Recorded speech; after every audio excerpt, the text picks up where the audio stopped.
ijambo tugiye kwiga ko ni ijambo rivuga ngo inzira yo kwakira iby'Imana.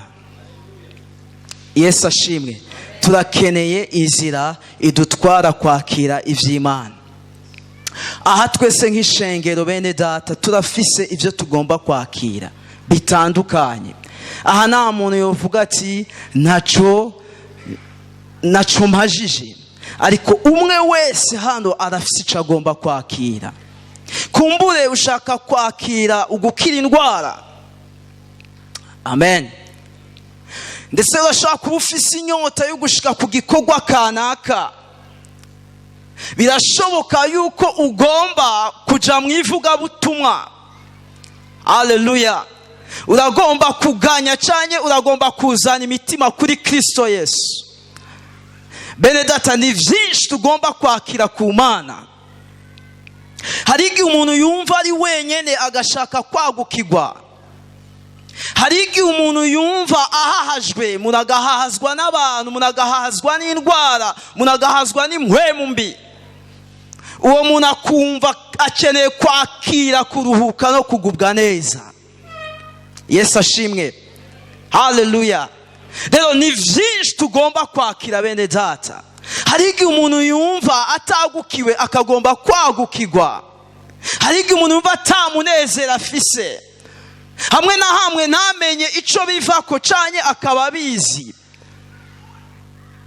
Tugiye kumva inzira yo kwakira iby'Imana. Yesu ashimwe.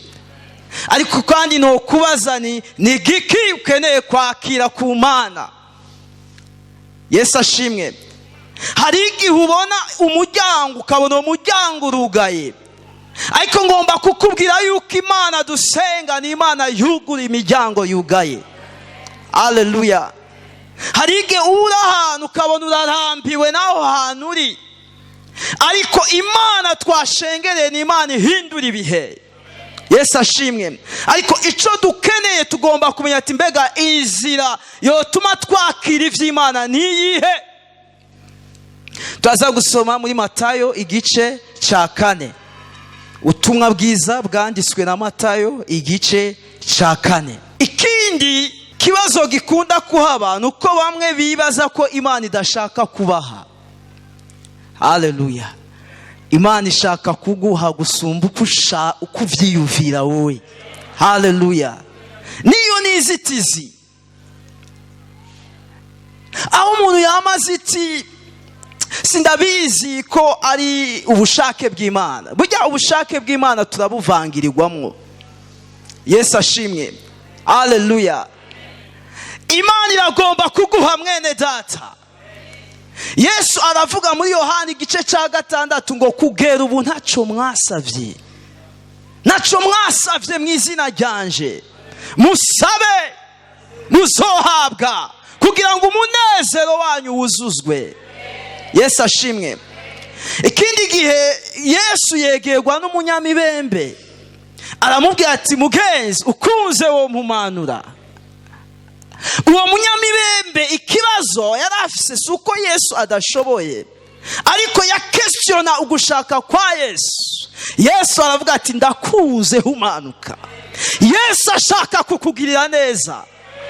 Ndabwira umuntu yihebuye yacitse intege, je kugutera intege, ukura amaso ahateye ubwoba, ushira amaso ku Mana, wakire Imana igomba kuguha. Rero nturabe mugenzi wawe ariko wiyumvira ati mbega ni giki nsengera, umutwaro wanje nuwuhe, ni hehe byapfiriye, ni giki ngomba kwakira ku Mana.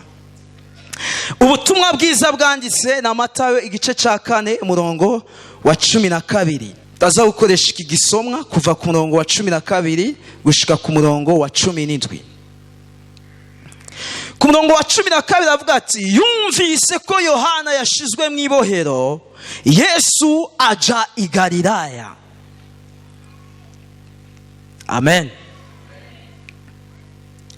Aha ico ndiko ndumvamo impera y'umuhamagaro wa Yohana umubatizi, la fin de son ministère. Ariko kandi ikindi mbonamwo turaza kubona intango y'umuhamagaro wa Yesu. Inyuma y'umuhamagaro wa Yohani duca tubona intango y'igikorwa cya Kristo Yesu. Amen. Rero aha Yesu igihe Yohani umubatizi bamushira mu ibohero, aha hari Yudaya, ko Bibiliya itubwira ati Yesu yumvise ko Yohani yashizwe mu ibohero yaciye aja i Galilaya. Ngo aha hari mu gice cya gatatu tubona Yesu ava i Nazareti aza i Yudaya aje kubatizwa, kuko igikorwa Yohani umubatizi yari karakora yari kagikorera i Yudaya, hari mu bice by'i Yudaya ku ruzi rwa Yorodani, aho niho Yohani yabatiriza. Hama Yesu ava i Nazareti aza kwa Yohani aje kubatizwa, ahari mu karere k'i Yudaya, mu karere k'Abajwifu, mu karere k'Abayuda. Yesu araza arabatizwa. Mu ivyo bihe amaze kubatizwa, kubera hariho opposition nini cyane y'abafarisayo n'abanyabwenge b'ivyanditswe, Yohana ashigwa mu ibohero. Iki gihe rero Yesu yari Yudaya. Yesu abonye ko Yohana ubatizi ashizwe mu ibohero, abona ko ako karere karimo ikibazo. Amaze kubona ko karere karimo ikibazo, Yesu yashima gutangurira igikorwa i Yudaya asubira i Galilaya. Ico gitwa bitubwira ati yumvise ko Yohani yashizwe mu ibohero, Yesu aja i Galilaya. Mu yandi majambo Yesu agira retour, ko yari yaje i Yudaya avuye i Nazareti i Galilaya. Yesu rero ahitamo gusubira hariya i Galilaya i Nazareti mu gisagara yakuriyemo, kubera yabonye ko i Yudaya hari ikibazo. Shengero ry'Imana, turakeneye uburongozi nk'ubu bwa Yesu. Haleluya. Kristo Yesu yari umuntu yumviriza indani, yumviriza mu mpwemu. Rero inzira ya mbere itujana kwakira ivy'Imana nukumviriza mu mpwemu. Faut écrire. Haleluya. Nukumviriza mu mpwemu. Yesu yari umuntu yumviriza mu mpwemu. Yesu atahura yuko kuko ubundi i Yudaya umenga niho Yesu yari guhera igikorwa ciwe, kuko i Yudaya kara karere kiwe k'amavuko. Murazi twese yuko ahantu tuvuka tuhakunda, naho atamuvyeyi yoba kiriyo, naho atamuvukanyi yoba kiriyo, uguma wumva umenga wohubaka ikizu kinini utabamwo, atamuntu akibamwo, mugabo kikitirirwa we kuko ariho wavutse. Wama wumva umenga hari ibintu wohakorera, naho iyo nzu utoyibamwo ukazoza uhatembera gusa, ukicara ruhande yayo ukanywa ifana, ukifatira voyage. Ahantu umuntu avuka yama yumva hari ku mutima. Yesu rero ntiyatwawe n'ibigumbagumba. Rero icishe igituma tudashika kwakira ivy'Imana n'ibigumbagumba n'ama emotion, nukugendera ku vyo tubona, nukugendera ku vyo abandi bose bariko bagenderako, nugukora ivyo abandi bose bariko barakora, nukwimita, nukukurikira abantu. Ariko turabona Yesu yuko atagendera ku bigumbagumba. Yesu ashimwe. Kubera iki Yesu yavuye i Yudaya akaduga i Galilaya agasubira mu gisagara yakuriyemo i Nazareti? Ni kubera ubutumwa Yohani yari yazize, ko Yohana ubutumwa yarafise bwa ubutumwa buvuga ngo mwihane. Ariko kandi na Yesu nta yindi message yarafise. C'était le même message. Nico gituma yavuga ati ko ubutumwa bwa Yohana umubatizi buteye ikibazo, ntiyavuga ivyiwe, yavuga jewe. Nimba shizwe mu ibohero mwa en personne, nta kindi baraririye atari ukunyica. Yarahise ubutumwa bumwe n'ubwa Yohana. nico gituma no yumvirije mu mpwemu aravuga ati mo ministeri igikorwa canje sindagitangurira aho bitagenda. Aro hari inyigisho ikomeye, ibintu vyawe ntuzubitangurira hariho hose. Yesu ashimwe. Ibintu vyawe ntuzubitangurane n'abari bo bose. Haleluya. Yesu ashimwe. Burya intango y'ikintu yamikomeye. Burya ikintu uriko uratangura ugomba kumviriza mu mpwemu aho ugitangurira. Ugomba kumviriza mu mpwemu bande mutangurana. Umugambi utaratangura ntukawubwira uwo ari we wese. Haleluya. Benshi ivyabo birapfa kubera babitanguriye hariho hose. Babitanguranye n'abari bo bose. Babitanguye uko ariko kose. Nibashike ku vy'Imana igomba bakavuga ngo Imana ntavyo yashatse ariko Imana yabishaka, babitanguye uko ariko kose. Rero Yesu igikorwa ciwe ni yagitanguye uko ariko kose. Haleluya. Yumviriza mu mpwemu aho akwiriye gutangurira igikorwa. Bwira mugenzi wawe ati wumvirize mu mpwemu. Ibi rero iyo turiko turabisigura kenshi dukunda kubigira ivy'idini bikirimita ku vyo turiko turasigura, ariko burya umuntu wese yumvirije erega dushira ibirenge hasi. Haleluya. Turi mwisi iboneka, turi mwisi fadika, dufise ibikorwa bitandukanye, dufise proje zitandukanye. Amen. Turiko turahamagagwa n'abantu batandukanye, turiko turashaka kwiransa mu bintu bitandukanye, ariko twibuke ko twavutse ubwa kabiri, twibuke ko turi abana b'Imana. Yesu ashimwe. Ndakunda kuvuga ati inzira ishika ku bandi kuri wewe ntishika. Haleluya. Inzira ya benshi si y'umukristo. Inzira y'umukristo ni inzira nto. Yesu yavuze ati ni inzira nto, si inzira irikicamwo benshi. Ugomba gushikira ivy'Imana uze witonde mwene data. Wotuma wirirwa mu nzu hako upfiye ugiye. Yesu ashimwe. Wotuma wirirwa uryamye hako upfiye ugiye. Kuko icyangombwa nukuja hakugirira ikimazi. Icyangombwa nugukora ibikuzanira umusaruro. Icyangombwa nugushika kwiterambere urongowe n'Imana. Niwihute kugenda. Haleluya. Yesu niyihuse gupfa gutangura kuvugira Yudaya, kuko intumbero yiwe kwari uko atanga ubutumwa bwiza, kandi ubutumwa bwiza bukakirwa. Haleluya. Rero intambuko ya mbere mwene data nukumviriza, nukumviriza mu mpwemu. Yesu ashimwe. Ariko kandi raba aha ku murongo wa dusubira inyuma gato muri butumwa bwiza bwa Matayo igice ca 3. Turabe iyi mpwemu yari iganje Yudaya. Ni kuki Yesu yimutse? Yari yabonye opposition, yari yabonye blocage. None iyi nzitizi tugomba turabe ico yari ihagaze ko. Iyi mpwemu yari iganje Yudaya yari mpwemu imeze gute? Ubutumwa bwiza bwa Matayo igice ca 3 subira inyuma gato. Duhere ku murongo w'indwi gushika ku murongo w'9. Ngabonye benshi mu bafarisayo no mu basadukayo bazanywe no kugira ngo ababatize. Arabaza ati mwabana b'inzoka mwe, ninde yababuriye ngo muhunge ishavu rizoza? Murongo w'8. Nuko nimukore ivyerekana ko mwihanye koko.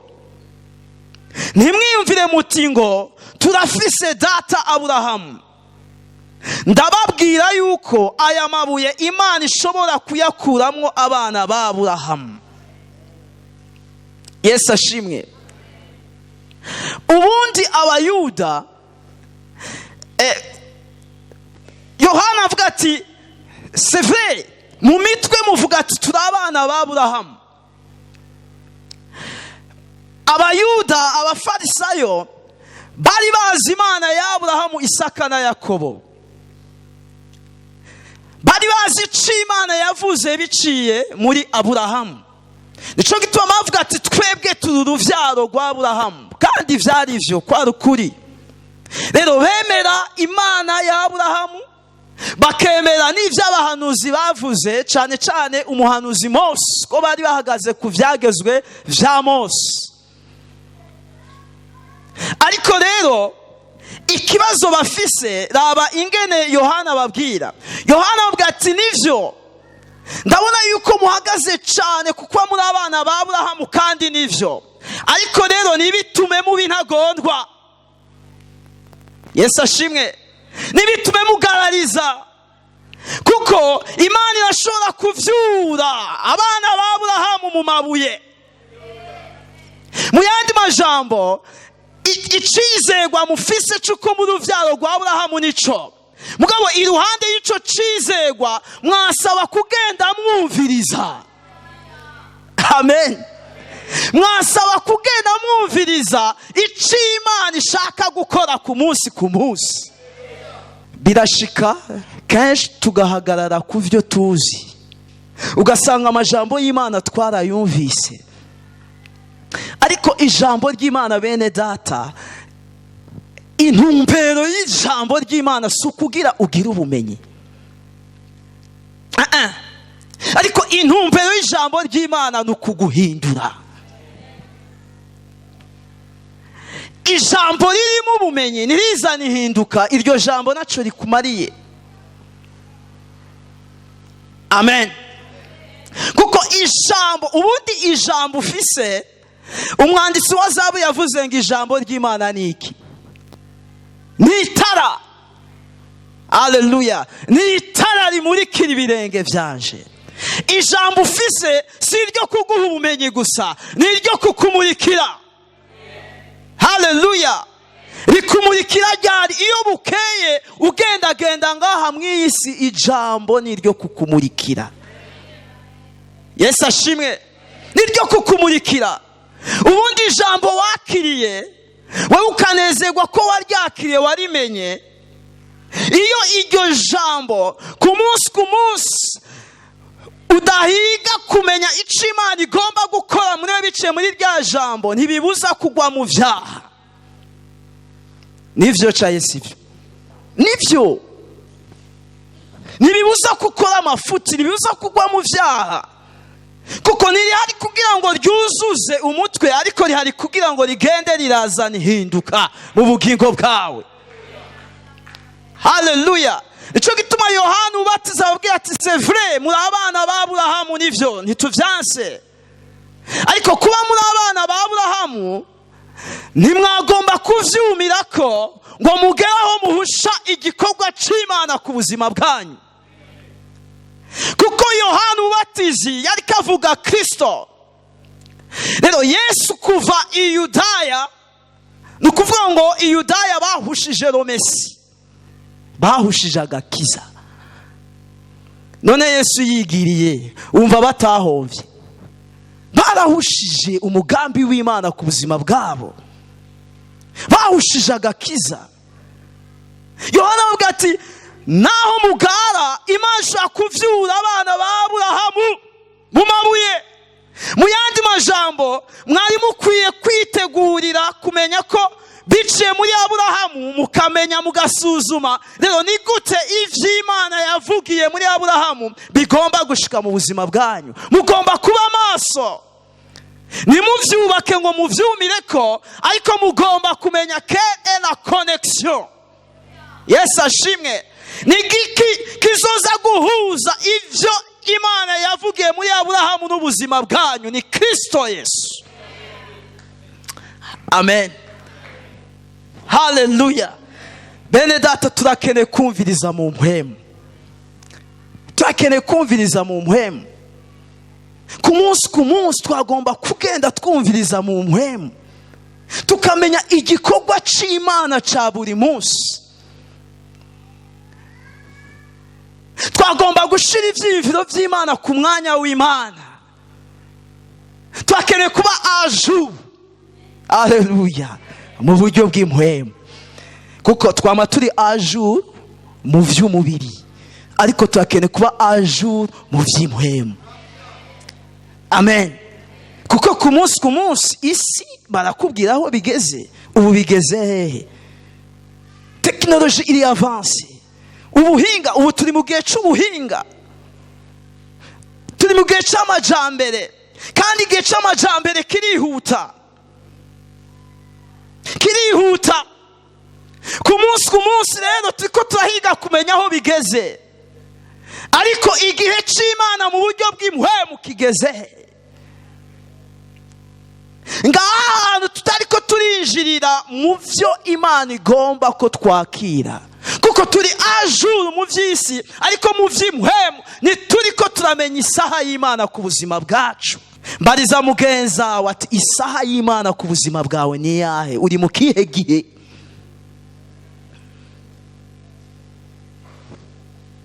Yesu ashimwe. Uri mu kihe gihe? Yesu ashimwe. Uri mu kihe gihe? Wagomba kugenda wumviriza ukavuga ati igihe cy'Imana ku buzima bwanje kigeze aha, ivyanje bigeze aha, ivyanje bigeze aha. Haleluya. Jewe message yuko ubugaragwa ibihe nariko ndacamwo birangiye muri 2015 nayihawe na madame. Niwe yavyutse mu gatondo arambwira ati igihe kirarangiye. Ndamubwira ati ico gihe kirangiye ni ikihe? Arambwira ati igihe Imana yavuze ni iki. Yesu ashimwe. Ariko kandi amakuru yampaye yabayeyo. Haleluya. Rero igihe cyaheze ugomba kumenya ko cyaheze. Iyo bikibandanya ukwiye kumenya ko bibandanya.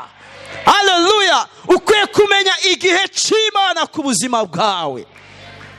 Ni gute wumva igihe cy'Imana ku buzima bwawe? Genda wumviriza. Uvuga ngo bumviriza gute? Genda wumviriza. None twovyumva gute? Imana iravuga. Erega Imana none yaguhaye amatwi ntiyumva, yaguhaye akanwa ntivuga. None akanwa yiyumvire kugafabrika gute? Erega si gishushanyo. Notre Dieu parle kandi rumva. Yesu ashimwe. Ariko abitirirwa izina ryayo ntibumva. Imana iravuga. Burya iyo ushaka kumva urumva. Iyo ushaka kumva urumva. Haleluya. Iyo ushaka kumva urumva. Burya ushaka kumva, iyo uravye uyu mudamu urashobora kubona icyo Imana igomba kuvuga. Haleluya. N'uruhome rurashobora kukuganiriza, n'iyi foto irashobora kukuganiriza. Ikibazo nuko tudashaka kumva. Alo. Yesu ashimwe. Amen. Rero notre Dieu parle.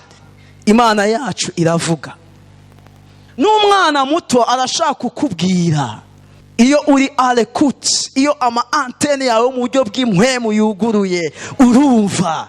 N'umwana ashaka kukubwira ati Imana igiye kubikora. Ukimvira ati none uyu mwana ibi bintu abikuye he? Ntago Imana irakubwira ati papa pole. Umwana. Ntago umwana arakubwira ati Yesu arakubona. None gute umwana akubwira ngo Yesu arakubona? None Yesu ntakubona. Yesu arakubona mwene data. Haleluya. Yesu ashimwe. Rero inambuko ya mbere bene data twige kumviriza. Aba bayuda bahusha Kristo Yesu.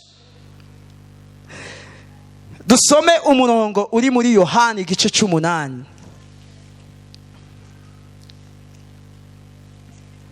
Twige kumviriza bene data. Haleluya. Ni washaka kumva Imana izogenda kuganiriza mu buryo we udatahura kandi wumva ati Imana iravuganye nanje. Yohana igice 8:37. Yesu avuga ati ndazi ko muri uruvyaro rwa Aburahamu yamara murondera ingene mwonyica, kuko ijambo ryanje ritagira ikibanza muri mwebwe. 38. Jewe mvuga ivyo nabonye kuri data, namwe mukora ivyo mwumvise kuri so. aha umanutse ku murongo wa 43 avuga ati iki nico gituma mutamenya imvugo yanje nuko mudashobora kumva ijambo ryanje. Ubundi kumva ijambo rya Kristo bituma umenya imvugo yiwe. Haleluya. Kuko Kristo abayuda bamubona nk'icaduka kubera bobo ivyo bubatse yuko ari uvyaro rwa Aburahamu. Ariko kuba ari uvyaro rwa Aburahamu ntibakwiye kubona Yesu nk'umuntu asanzwe. Ariko kugira ngo batahure imvugo yiwe bagomba kumva ijambo ryiwe. Haleluya. Iyo ugenda wumviriza ijambo ry'Imana umenya imvugo y'Imana, umenya icyo Imana igomba, umenya aho Imana igushaka, umenya ko igihe kirangiye, umenya ko ari igihe cyo guhaguruka, umenya ko ari igihe cyo kubandanya. Je namambwira abantu ati none uzomenya yuko Imana igukijije ryari? Ni ryari uzomenya ati Imana iranyijije? Muzoba mwahuriye mu Kamenge? Oya. Muzoba mwahuriye mu Kinindo? No. Imana izogusanga mu nzu ngikubwenge iragukijije. Nagiye numva inahe z'abantu Imana yakijije bagiye bumva imvugo batazi yivuye, bagiye bumva ijwi. Umuntu yaramugaye natambuka mu gihe kanaka kubera yarekuti yarasenze ariteze akumva ijwi rimubwira ati haguruka, stand up. Haleluya. Yesu ashimwe. Yaraba akabura umuhamagaye, yaraba akabura umuhamagaye, ijwi ribandanya rivuga ati haguruka. Yesu ashimwe. Hamaga haguruka akumva ingingo ziwe zirakomeye agatambuka. Haleluya. Shira ugutwi ku ijambo ry'Imana kugira ngo wumve imvugo y'Imana. None ni iki cyari kumenyesha abayuda yuko umukiza barindiriye ari Yesu? Nta kindi atari uguca bugufi bakareka gupinga bakumva ijambo ryiwe. Haleluya. Bibaye ngombwa bakamubaza n'ibibazo akabishura, bakaraba aho ivya Mose byo muri Aburahamu n'ibindi byo mu vyagezwe bihurira n'uyu mugabo bariko barumviriza. Bene data, ivyacu ari aho bihurira n'ijambo rya Kristo. Ugomba kumenya ivyawe, ugomba kubihuza n'ijambo rya Kristo Yesu. Rero ndabifurije kuba abantu bumviriza kandi urumviriza. Amen. Haleluya. Yesu avuye i Yudaya aja i Nazareth. I Nazareth, c'était la ville de son enfance. Cyari gisagara yakuriyemwo. Ariko sinzi ko mwabibonye aha mu butumwa bwiza bwa Matayo, aheba i Yudaya biciye mu kumviriza. Ariko tugomba kuraba rero aho yatanguye ministeri ni hehe? Mbega ni Nazareth? Turabe mu mabibiliya yacu.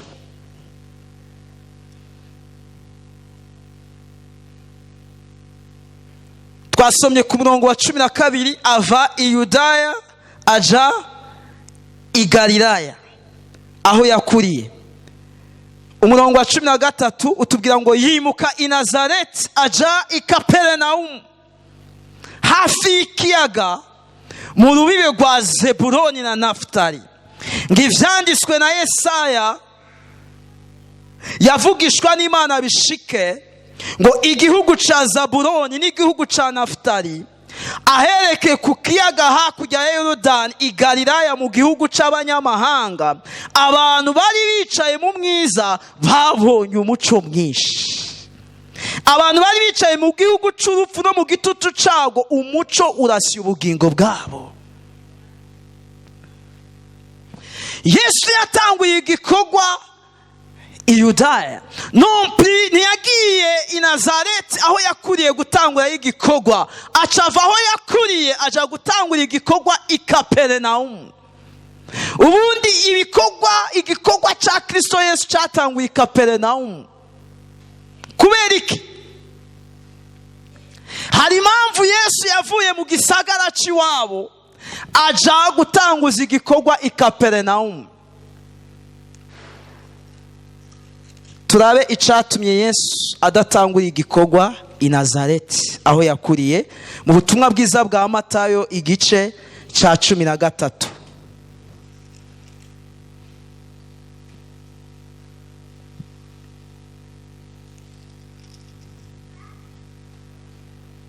Ubutumwa bwiza bwa Matayo igice ca 13 umurongo wa 53. Dusome. Yesu amaze guca iyo migani avayo aja mu ntara y'iwabo, yigishiriza mu isinagogi yabo. Urabona, ari mu ntara y'iwabo ngo yigishiriza mu isinagogi yabo. Bituma batangara baravuga bati, ubu bwenge n'ivyo bitangaza mbega ubu yabikuye he? Mbega si wa mwana w'umubaji, nyina niyitwa Mariya, kandi abavukana nawe si Yakobo, Yosefu, Simoni na Yuda? Bashiki biwe ni bari wacu bose. None ivyo vyose yabikuye. Urabona ibibazo bafise, ivyo vyose yabikuye he? Umurongo wa 57. Ijiwe birabatsitaza. Yesu arababwira ati, umuntu avugishwa n'Imana ntaburi cubahiro atari mu ntara y'iwabo no mu nzu y'iwabo, kandi nta bitangaza byinshi yahakoreye kubwo kutizera kwabo. Ni iki cyatumye Yesu ava i Nazareti aja i Kaperinaumu? Agasuzuguro. Amen. Ngo umuvugishwa ntabura honere, ntabura icubahiro atari wabo gusa. Icyatumye Yesu ava i Nazareti aho yakuriye akaja i Kaperinaumu kwari uko Yesu bavuga ati, ubundi sagesse, inyigisho yiwe barabona ko ari inyigisho zikomeye. Influence cyane ubushobozi buri mu byo yigisha barabubona, kandi barumva ko bariko barandukirwa mugabo bakanka kwandukirwa. Reka ibya Yesu bikwandukire. Barumva ko bariko barandukirwa ariko bo ntibagomba kwandukirwa. Barabona ivyo akora, nabo barashaka kwinjoyinga cyane gutakara mu vyo akora kugira ngo babohoke abakize mugabo bakanka gukira. Burya rero hariga umuntu atwagwa n'akantu gupfira ibanga. Hariga umuntu apfira ibanga, umuntu akaburara kubera gupfira ibanga. Bamubwira ati, ndaguhe 2, ati bigumye. Uyu muntu ntakagwe ngo wanke kwakira. Akira. Burya iyo umuntu aguhaye ukanka kwakira si byiza. None kubiki aba bagabo bumva ko uyu mwana vraiment message ziwe zitunganije, bakabona ivyo akora, bakabona yuko ari ibintu bidasanzwe, ariko ikibazo bakavuga ati, turabibona mugabo ikibazo nuko tuzi yava. None mwumva bihurira he vraiment? Ibi naho bitaniye no kubona eroge ari mu muduga mwiza ugacuvuga ati, nuko urimo eroge, wari mwiza mugabo nuko ari eroge vraiment. Umviriza uko gutsitara. Erega kwanga ko ari mwiza kandi ari eroge urimo, erega uratsitara nyine. Nukwambara amabotine kweli turacatsitara. Hallelujah. Umuntu yashitse mu kazi keza ukavuga ati, kariya kazi kari kanini vraiment, nawe uravye yava vraiment. Oya, erega ni kanini mugabo yagahawe nakiwiwe. Rero gushaka kuvyanka uragwara estoma, ilise, uragwara stress. Ivya Yesu ava vyarabatsitaje. None umva vyabatsitaje kubera iki? none kuba Yesu ari umusharupansiye ni sawa, mugabo akira message. Amen, haleluya. Hari gusuzugura ivyo bakubwiye ukabisuzugura ko ubikubwiye. Umuntu akuzaniye message, akuzaniye ubutumwa, ukabanza kuraba ingene yambaye, bihurira he? Ubutumwa nkuzaniye n'ingene yambaye bipfaniki. Akira, nimba ari ivyawe akira, uvuga ati mwami Yesu asante sana. Mugabo reka kuvuga ati none message yariyo mugabo uyizanye ntibihuye. Hari igihe no ngaha twigisha bagatangura kuraba ibirato twambaye, ça n'a rien à voir. Ugatangura gukestion ikoti yanje, ugataha ushavuye ucitajwe n'ikirato nambaye, ariko message yariyo. Haleluya. None nindahomvye deja ivyo vyiyumvira utahanye biriko birakwica wewe, kandi sinzi ko wanabigize, ariko jewe nezerewe ivy'Imana yankoresheje. Kuko igihe cyose nigishije nahamvuga ati merci Saint Esprit, merci de ma voix orientée, ndagushima ko wankoresheje. Mu gihe uwundi avuga ati igihe kimwe nariko ndigisha ngaho ipantaro iratabuka, mugabo nasanze na madame yamenye ko ipantaro yatabutse. None yabimenye gute? Mu yandi majambo byateye ikibazo. Ariko nanje ndashima Imana ku bantu bakiriye Kristo Yesu nk'umwami n'umukiza mu buzima bwabo. Uwundi nawe ngo ipantaro yambaye ntikomeye, kubera kidakomeye, yari ikomeye. Rero Kristo Yesu message n'ivyo ariko arakora barabona ko biri remarkable, biri powerful. Ariko rero agacavuga ati ntibijanye n'uyu mupeti w'umubaji. Iriya message yari kubibereye umuntu aje avuye mu kirere, kuko ujya turaza mama wiwe ari hajya, papa wiwe ari hajya, bene wabo bari hajya, bashiki babo bari hajya. Bijya bintu rero duca tubikanseringa. Oya, wewe wumva utazimiye. Haleluya, haleluya, Yesu ashimwe. Rero burya aho ugeza guha agaciro ivy'Imana, iki kintu candike, aho ugeza guha agaciro ivy'Imana niho ivy'Imana uzogeza kubibamo.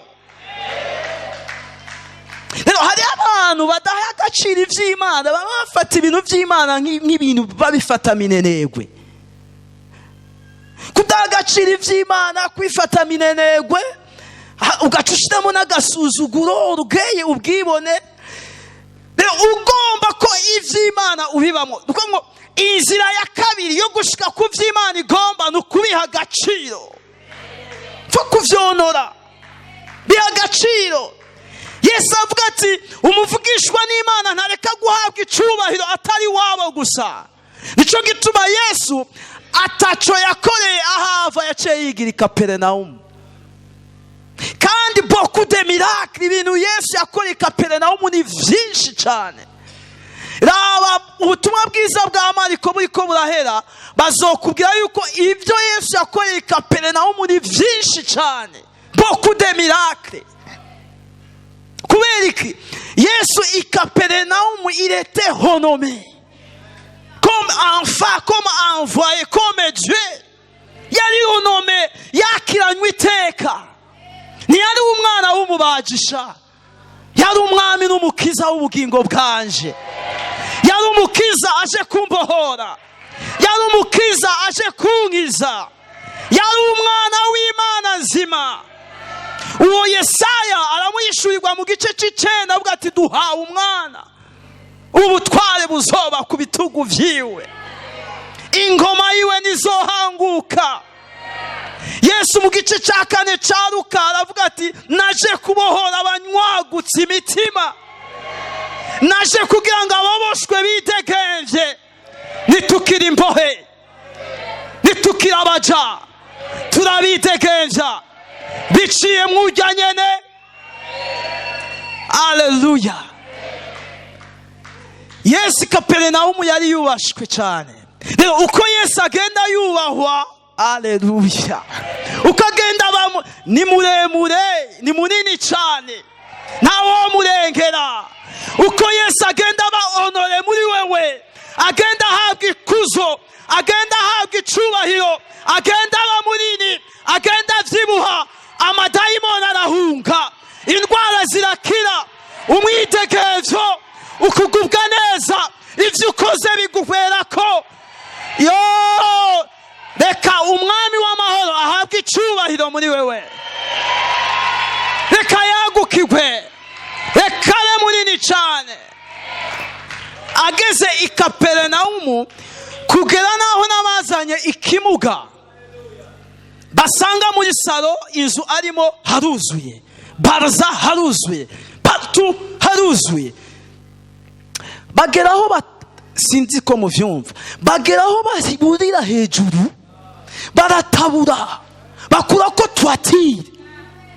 Wumva aba bantu barondera umusharupanti, oya, kugeraho bamanukana lo paralytique, uwamugaye, uwatavyuka, bamumanukana ku nderuzo, bamucishije hejuru. Yesu wenyene arazungurirwa, arazungurirwa. Yesu yakoze igitangaza kubera uwo mugabo bazanye ku nderuzo. Yavuze ati aba bantu bakoze ibi bintu bari special, haleluya, bafise ukwizera, barizera vrema. Agaciro uha Yesu muri wewe niko kamuhagurutsa, niko kagaragaza ukwizera ufise. Nta vyinshi yahise abwira umuntu ati stand up, ivyaha vyawe urabihariwe, kubw'aba bantu urabihariwe, ikorera ikirago cawe wigire, aleluya. Ugomba guhaguruka mu izina rya Yesu. Yesu ashimwe. Ugomba kubohoka mu izina rya Yesu. Ivyawe uravyakira mu izina rya Yesu. Yesu ashimwe. Ube ku murongo w'impwemu gusa, umvirize ati mbe aya majambo nakira anjana he, ku munsi anjana he. Wongere umuha agaciro uyu mwami w'ubwiza, umuha icubahiro muri wewe. Azogenda aratunganya, agenda aratunganya, agenda arajista, agenda aragorora ibintu vyose abigira neza. Aleluya. Yesu ashimwe. Yesu ageze i Kaperinaumu, haza umugabo ngo w'umugabisha 100, ingabo 100. Ngo yarafise umusore agwaye yakunda, umwe mu bamugendanira, ahura na Yesu amuga ati Yesu, si kibazo, umwana wanje aragwaye, mbega wohashika? Yesu ati ndahashika, ntugire ingorane. Yesu n'ubugombe bwiwe mweneda. Arige rero tumara igihe tubabaye, twihebuye. Burya umuntu yaronse Yesu, yararose vrema, yararose, ntakwiye kurira. Mama wawe ashaka kwera gutaye, mugo nimba wararonse Yesu, wararonse ubufasha. Aleluya. Abo muvukana ashaka kuba barakwihakanya, ariko nimba ufise Yesu wararonse ubufasha. Reka kurira. Yesu aramubwira ati reka tugende. Umugabo aravuga ati no, ntibikwiriye kuza muzi waje, tiyetenema honore, uri umuntu w'icuba, ntibikwiriye kuza muzi waje, vuga ijambo gusa, speak the words only, vuga ijambo gusa. Yesu arazungurirwa, aravuga ati nukuri kw'Imana sinari bwabona ukwizera nk'uku no mu Bisirayeli. Aleluya. Reka Yesu abe munini muri wewe, ntibibereye, vuga, tuma ijambo gusa. Cyo gituma Yesu yabwiye aba bagabo, arababwira ati none erega ikibazo ni akiri ijambo gusa. Imvugo yanje nimushaka kuyidekonekta igihe mutakiri ijambo ryanje. Aleluya. Vuga ijambo gusa. Tiyetelma honore, uri munini, nibikwiriye kuhashika, tuma ijambo gusa. Birakoreka. Birakoreka. Erega ikibazo gihari, je nama ntera intege abantu ku karago ku munsi wa kane, nkababwira ati rega bene data, Imana twaje kurondera si Imana iri kure, ni iri hafi. Reka kwirondera nk'Imana yanyegeye. Nuhiga Imana nk'uhiga amahera. Nuhiga Imana nk'umuntu agufitiye ideni telefone niyitabe yagupotera. Dieu est présent. Il est présent. Yesu ashimwe. Rondera Imana nka papa. Wewe iza gusa uvuga ati Imana ndarengewe. Ndarengerwa n'urukundo rwawe. Rira ndarengerwa n'urukundo rwawe. Ndarengerwa n'urukundo rwawe. Ntuze mu nguvu uvuga ati Mana wagiye, Mana wagiye. Oya, Mana wagiye. Na Imana yagiye, Imana iri hafi yacu. Haleluya. Dieu nous aime. Imana iri hafi yacu. Nituyirondere nk'iyanyegeye. Kimwe mu binezera Imana no kwihishura. Ibiranga Imana, Imana yacu ni Imana yihishura. Si Imana yinyegeza, ni Imana yihishura. Haleluya. Rero inambuko ya kabiri yo gushika kubiva ku Mana bene data no guha agaciro ivy'impwemu. Nukonora ivy'impwemu. Nukufata avec soin ivy'impwemu. Haleluya. Nukubiha agaciro. Biha agaciro, bifate avec soin. Reka kubinegirija. Ivyo dukijije nivyo twataye. Biha agaciro. Amen. Biha agaciro. Amen. Tubandanye. Yesu ava i Nazareti aja i Kaperinaumu. Haleluya. I Kaperinaumu Yesu yakiriwe n'amasinzi. Nigihe igihugu c'abantu cabaye camukondoreye inyuma, abantu bamukondereye inyuma ari benshi cyane. Ko ntiyamusharupansiye. Bari babonye ko hariho haje izina rirengeye ayandi mazina yose. Ku murongo wa 16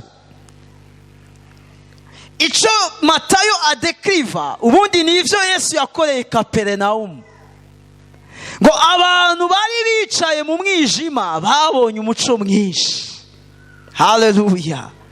Kandi abari bicaye mu gihugu c'urupfu no mu gihugu cago umuco urasiye kuri bo. Kuko i Kaperinaumu bari mu bihugu by'abanyamahanga. Rero Yesu abayuda bitwa ngo nibo bantu bazi Imana bafite amasezerano, bamaze kumuhusha aja aho yakuriye baramuhusha, Yesu yigira mu banyamahanga. Ngigihugu c'abantu bari bicaye mu gitutu c'urupfu. Bene data, Yesu yasanze turi mu gihugu c'igitutu c'urupfu, yasanze turi mu rupfu, yasanze turi mu mwiza. Yesu atugirira neza, Yesu aradukiza. Amen. Rero tumuha agaciro, tumurutishe byose, tumuha agaciro. Wamuvyuka uvuga ati ndafise Yesu, ndafise byose, mfise amahoro, mfise umunezero, nduwidegembya, ndafise Yesu. Naho data na mama bona ndafise Yesu. Haleluya. Rero ku murongo wa 17 ngo guhera ubwo Yesu atangura kwigisha ati mwihane kuko ubwami bwo mwijuru buri hafi. Mwihane kuko ubwami bwo mwijuru buri hafi. Iyi ni inambuko ya gatatu nagomba guhereza ko ituma twakira ibiva ku Mana. Abantu bashaka kwakirira ibiva ku Mana mu vyaha. Abantu barafise ivyo bashaka kwakira biva ku Mana, mugabo ubuzima bariko barabaho sibwo. Yesu ashimwe. Haleluya. Nimba ugomba kwakira ibiva ku Mana, ugomba kwihana.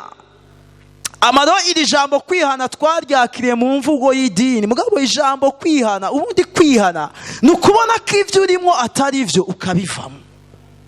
Nuko kwihana. mbariza mugenzi wawe ati uri mu biki? Mumbarize, ufungura iki? Unywa iki? Urara he? Ugendana n'abandi? Akazi kawe n'akahe? Yesu ashimwe. Haleluya. Inzira yo kwakira iva ku Mana bene data ni ukwihana. Ukwihana gutangurana no kuja kuri Yesu, ariko kandi ni action ibandanya. Tuvuze kwihana ntituriko tubwira abantu batarakira Yesu.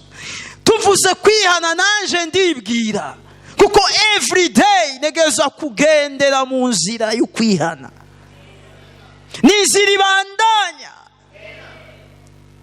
Pawulo avuga ati si ukugira ngo mejeje kugihabwa mu Bifilipi, ariko ndabandanya kugera ku mpera y'umuhamagaro yanje.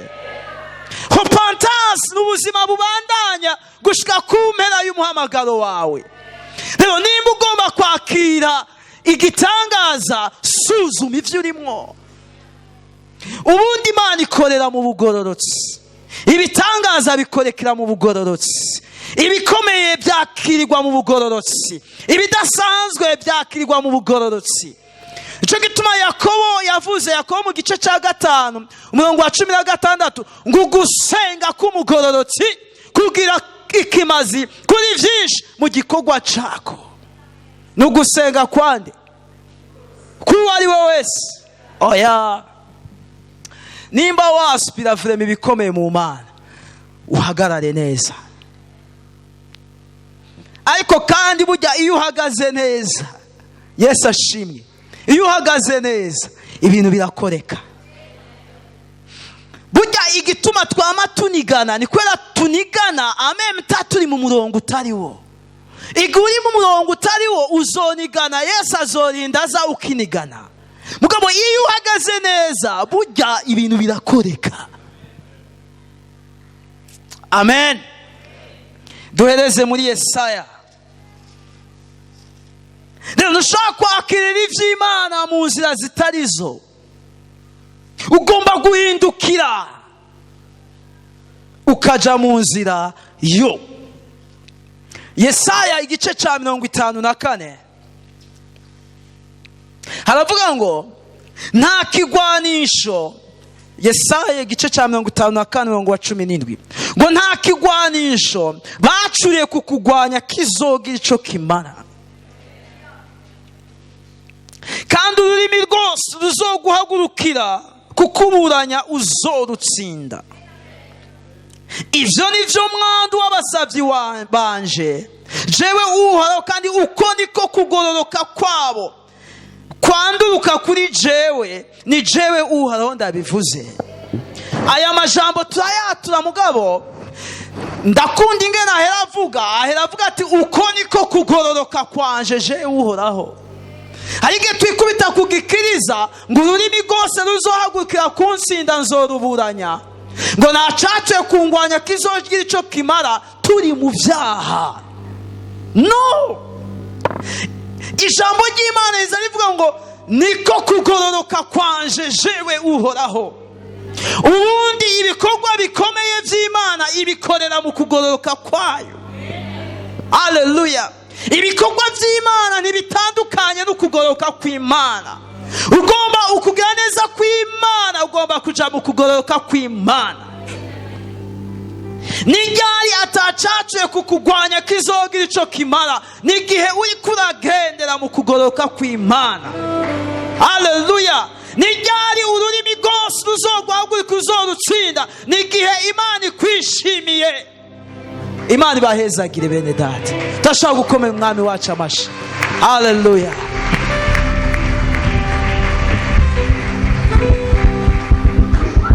Sinshaka tashaka kuvyaguruka ivyo nge nipfuza, nami nkoresha ico. Ndashaka uduze ibiganza vyawe, tuzi ibiganza vyawe, utangure kubwira umwami Yesu ati warakoze kuza kuncungura, warakoze kuza kunkiza, warakoze kuza kumpindurira amateka n'ibihe, warakoze kuza kungirira neza.